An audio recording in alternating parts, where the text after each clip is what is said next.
Told you not to be worried about your Cowboys. Told you. That they punched down on the Cardinals and got hit right back in the mouth and lost. And if you're coming into a game, and by the way, kudos to Josh Dobbs, too.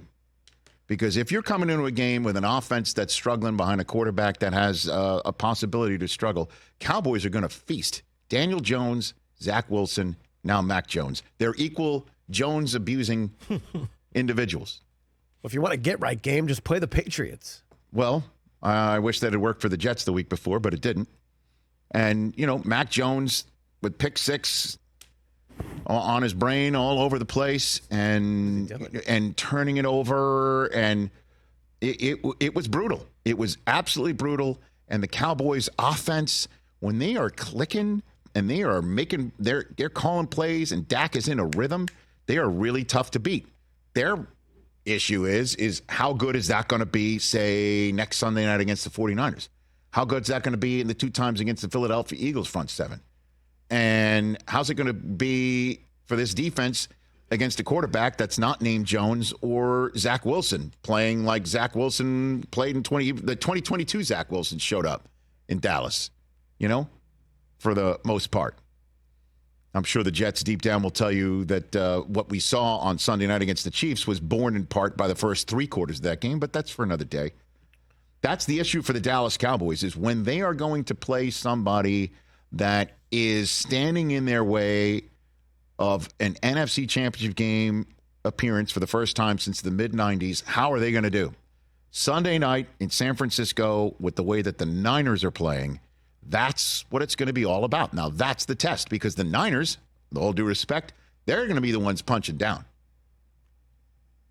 I had the Niners number 1 on my power ranking this past week, and I am pleased to say I think this past weekend's events bore that out. Certainly when the Cardinals are showing once again they are not tanking. But what are the Patriots going to do from here on out? Because Mac Jones came out of the game, and Bill Belichick said it's just to get him out.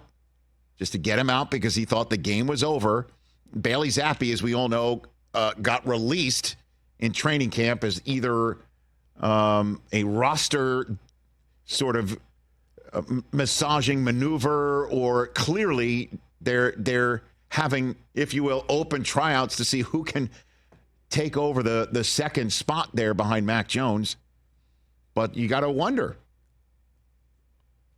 what do you do moving forward? Is Matt Judon, it looks like, has a torn bicep that they're going to determine if it's season ending or not. He's their best defensive player, with all due respect of everyone else out there.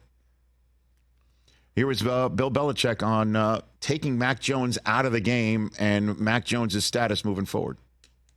Bill, what led to the decision to take Mac out with 3:41 remaining in the third quarter? Yeah, I don't think there was any point leaving him in the game. And will he be starting next week against the Saints? Yeah, just so there's no point leaving him in the game, Mike. In that sense, I mean, do you consider taking No. Judon out on the other side, or at that point? Yeah.